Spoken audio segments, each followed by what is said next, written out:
Generasi sukses, selamat pagi. Gimana kabar kalian? Dalam keadaan sehat, bukan?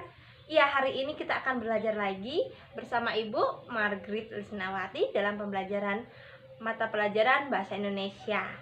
Namun sebelum memulai pembelajaran pada hari ini, marilah kita berdoa terlebih dahulu supaya pembelajaran hari ini dapat berjalan lancar dan nantinya ilmunya dapat bermanfaat bagi kita. Oke, berdoa mulai. Selesai? Ya, kita lanjutkan lagi. Setelah kita berdoa, kita sekarang masih ingat gak kalian dengan pembelajaran minggu lalu? Ayo. Masih ingat? Iya, benar. Minggu lalu kita sudah membahas tentang teks observasi. Yang kalian teliti-teliti itu, lalu teksnya kalian tuangkan dalam sebuah paragraf, kalimat-kalimat, ya? Masih ingat? Iya. Minggu lalu kita sudah membahas tentang teks observasi. Ada yang masih ingat apa tuh teks observasi? Teks yang memberikan informasi secara umum tentang sesuatu berdasarkan fakta dari hasil pengamatan langsung. Iya, minggu lalu kan kalian sudah melakukan observasi, melakukan penelitian. Ya, itu yang kalian lakukan minggu lalu. Nah, minggu ini kalian akan membahas mengenai teks eksposisi. Iya. Ada yang ingat? Ada yang tahu dengan teks eksposisi? Ibu sudah membagikan materinya dalam grup kelas 3 hari yang lalu. Ada yang sudah baca? Ayo, baru baca tadi malam. Nggak apa-apa, yang penting sudah dibaca. Berarti sudah ada gambaran mengenai teks eksposisi. Iya. Oke, sebelum kita masuk materi teks eksposisi, kalian perlu tahu nih, kompetensi dasar yang harus kalian capai itu apa saja. Ada 2 kompetensi yang harus kalian capai. Seperti apa kompetensi itu? Silahkan dibaca.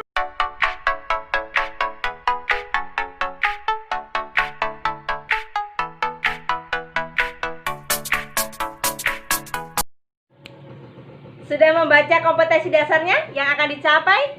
Ingat, itu berkaitan dengan bidang pekerjaan. Bidang pekerjaan itu berarti berhubungan dengan dagang, bisa juga dengan polisi, guru, dan sebagainya. Jadi, nanti ketika kalian menganalisis teks eksposisi itu berhubungan dengan pekerjaan. Begitu juga ketika kalian menyusun. Ketika kalian menyusun teks eksposisi itu juga bertemakan bertemakan bidang pekerjaan. Ya, bisa dimengerti? Iya, itu yang akan kita capai. Kita langsung saja ke materi. Materi kita hari ini adalah teks eksposisi. Oke. Apa sih teks eksposisi itu? Ada yang tahu? Ayo kita baca bersama-sama. Teks eksposisi adalah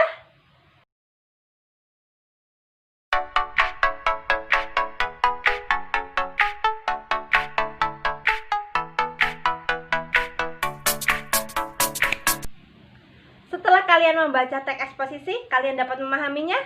Iya, dalam teks eksposisi ini juga terbagi menjadi 8 jenis teks eksposisi. 8 jenis ini sering kali kalian gunakan dalam kehidupan sehari-hari. Namun mungkin kalian belum paham bahwa ini termasuk dalam teks eksposisi. Ayo, mari kita baca bersama-sama 8 jenis itu apa saja?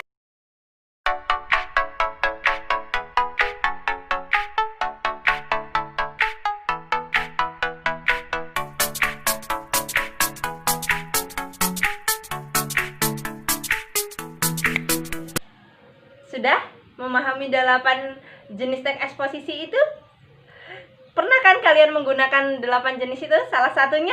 Ya, tentu kalian pernah menggunakannya. Jadi sekarang sudah mulai mengerti bahwa yang kalian ucapkan, yang kalian gunakan itu masuk ke dalam teks eksposisi. Oke, setelah kita memahami 8 jenis itu, ada juga nih kaidah kebahasaan dalam teks eksposisi. Apa saja?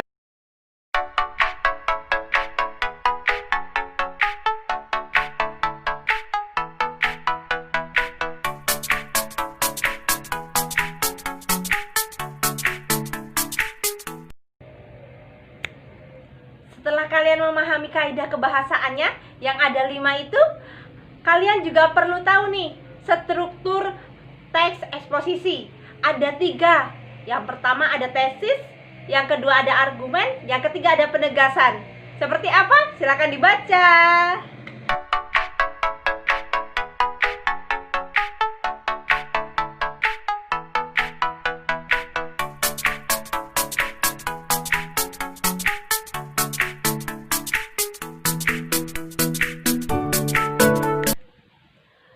Ya, setelah kalian memahami ketiga struktur itu, Ibu akan menayangkan sebuah video contoh mengenai teks eksposisi. Silahkan kalian pahami. Di situ ada bagian-bagiannya dari tesis, argumentasi, serta penegasan ulang. Ya, silahkan ditonton. Sudahkah kalian memahami teks eksposisi? Ya, teks eksposisi merupakan sebuah paragraf atau karangan yang di dalamnya mengandung sejumlah informasi yang diisi dari paragraf tersebut ditulis dengan tujuan untuk menjabarkan atau memberikan pengertian dengan gaya penulisan yang singkat, padat, dan akurat. Teks eksposisi ini memiliki 3 struktur, yaitu tesis, argumentasi, serta penegasan ulang. Contoh tesis. Pengertian guru. Guru adalah orang yang mendidik, mengadakan pengajaran, memberikan bimbingan, menambahkan pelatihan fisik atau non-fisik, memberikan penilaian dan melakukan evaluasi berkala berkaitan dengan satu ilmu atau lebih kepada seluruh peserta didik. Paragraf pertama ini merupakan tesis yang menjadi sudut pandang dari penulis. Yang menjadi masalah adalah di sini bertemakan guru. Jadi topik pembahasannya adalah guru. Contoh kedua merupakan argumentasi. Seorang guru wajib memberikan teladan kepada sang murid untuk mengubah tingkah laku dan karakter agar menjadi lebih baik. Nantinya dampak positif yang timbul adalah pola pergaulan dari sang peserta didik sendiri yang dapat membedakan mana yang baik dan yang buruk. Sudah jelas bahwa paragraf kedua merupakan pembuktian yang digunakan untuk mengokohkan pernyataan pertama pada tesis. Contoh ketiga ada penegasan ulang. Jadi seorang guru sangat dibutuhkan untuk melakukan perubahan sehingga menjadi generasi sukses pembangun negeri ada di tangan guru. Ya, dalam paragraf ketiga ini merupakan simpulan dari pengertian seorang guru. Demikianlah contoh dari struktur teks eksposisi. Sudah ditonton dan dipahami contohnya? Ya, itu salah satu contoh teks eksposisi dalam bidang pekerjaan. Ya, bidang pekerjaan apa? Iya, guru. Ya, di situ sudah ada strukturnya dari di tesis. Lalu argumen, yang ketiga penegasan ulang. Gimana? Ada yang bercita-cita menjadi guru? Iya, generasi penerus berarti layak generasi penerusnya Ibu. Oke, bagus. Jadi Ibu sudah memberikan materi dari awal nih, dari teks eksposisi, struktur, kaidah kebahasaan, serta jenis-jenisnya. Apa? Ada yang sudah pernah menuliskan jenisnya? Ya, baru paham sekarang setelah memahami. Iya, bagus. Berarti bermanfaat lah ya pembelajaran hari ini, kalian sudah paham. Iya, ada lain yang ingin ditanyakan? Ada yang ditanyakan? Oh, ya. Mengapa harus ada 3 struktur itu? Apakah wajib? Tentu wajib, karena 3 struktur itu merupakan struktur pembangun teks eksposisi. Dikatakan struktur itu baik jika memenuhi 3 unsur tersebut. Itu tidak bisa dipisahkan. Jangan dipisah-pisahkan lah ya, yang sudah berjodoh. Iya, 3-nya itu tidak boleh dipisahkan. Iya, ketika kalian menyusun, jangan lupa 3 struktur itu. Demikian yang dapat Ibu sampaikan dalam pembelajaran teks eksposisi di bidang pekerjaan. Semoga kalian lebih memahami lagi teks eksposisi dan ilmunya dapat bermanfaat ya. Seperti itu. Setelah ini nih, kalian wajib buka Google Classroom. Untuk apa? Untuk cek tugas. Ada tugas. Iya, jangan sedih dong. Tugasnya seperti apa? Tugasnya hanya menganalisis struktur teks eksposisi. Teksnya sudah Ibu sediakan. Kalian tinggal analisis saja.